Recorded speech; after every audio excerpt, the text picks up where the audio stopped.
ये कोई आश्चर्य की बात नहीं कि सरकार इस डेटा पर बात करने से बचती है, क्योंकि वे ये नहीं समझा सकते कि पूरे देश की जीवन स्तर में वृद्धि क्यों नहीं हो रही। सरकार सत्ता में आई थी तब $1 लगभग 60 रुपए के बराबर था और आज 83 तक पहुंच गया है। Sir 2 minute.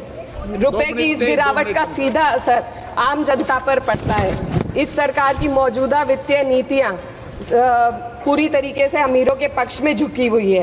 भारत एक समाजवादी देश है जहां सरकार का कर्तव्य है कि शिक्षा, स्वास्थ्य, यातायात जैसी बुनियादी सुविधाओं का लाभ अपने नागरिकों को पहुंचाए और उन्हें समान अवसर और सुरक्षा दे। सुश्री इकरा चौधरी 2 मिनट में अपनी बात कह दें। माननीय धन्यवाद अध्यक्ष जी। आज मैं 2025 के वित्त विधेयक पर अपने विचार रखने के लिए खड़ी हूँ। सरकार इस बजट को जन कल्याणकारी बता रही है, लेकिन क्या ये वास्तव में गरीबों, किसानों, श्रमिकों और मध्यम वर्ग के हितों की रक्षा करता है? क्या ये युवाओं को रोजगार देगा? क्या महंगाई में राहत देगा? लगातार हम पढ़ते आ रहे हैं कि भारत की जीडीपी पिछले 10 वर्षों में दोगुनी हो गई है और हम जापान और जर्मनी को पीछे छोड़ते हुए 27 तक दुनिया की तीसरी सबसे बड़ी अर्थव्यवस्था बनने के ओर अग्रसर है। लेकिन यह उपलब्धि तब फीकी पड़ जाती है जब हम प्रति व्यक्ति जीडीपी के आंकड़ों को देखते हैं, जिसमें भारत विश्व स्तर पर 100 से अधिक देशों से पीछे है। 23-24 के लिए स्थिर कीमतों पर प्रति व्यक्ति जीडीपी केवल 1,24,600 रुपए है। ये कोई आश्चर्य की बात नहीं कि सरकार इस डेटा पर बात करने से बचती है, क्योंकि वे ये नहीं समझा सकते कि पूरे देश की जीवन स्तर में वृद्धि क्यों नहीं हो रही। वे ये नहीं बता सकते कि देश में इतनी गहरी आय असमानता क्यों बनी हुई है और आम नागरिकों को आवश्यक सेवाओं तक पहुंचने में इतनी कठिनाइयां क्यों होती हैं। सरकार दावे करती है कि भारत की अर्थव्यवस्था दुनिया में सबसे तेजी से बढ़ रही है, लेकिन इस विकास का लाभ केवल अमीरों को मिल रहा है। आज हमारे देश में शिक्षित युवा नौकरी की तलाश में दर-दर भटक रहा है। सरकारी नौकरियों में लाखों पद खाली पड़े हैं, लेकिन भर्ती नहीं हो रही।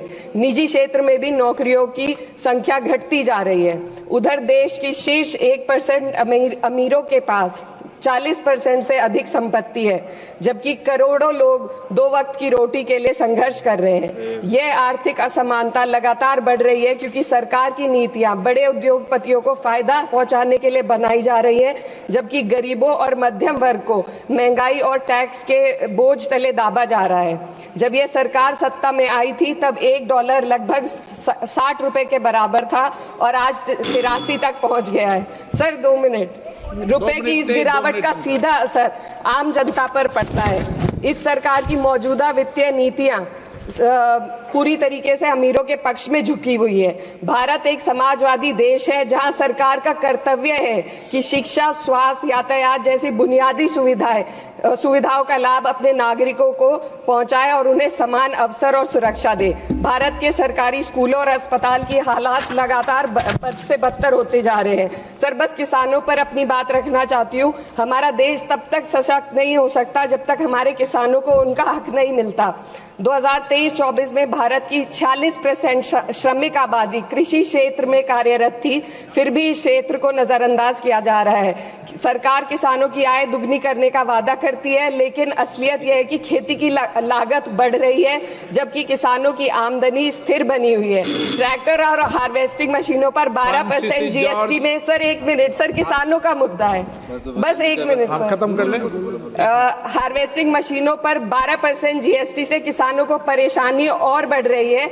यदि सरकार इस बोझ को कम कर दे तो खेती में फायदा होगा। साथ ही साथ किसान प्रधानमंत्री किसान सम्मान निधि के तहत जो मिलने वाली राशि है उसको बढ़ाकर 6,000 से 12,000 कर दे तो किसानों की आय में फायदा होगा। न्यूज नेशन अब व्हाट्सएप पर खबरों के ताजा अपडेट के लिए न्यूज नेशन के इस QR कोड को स्कैन करें।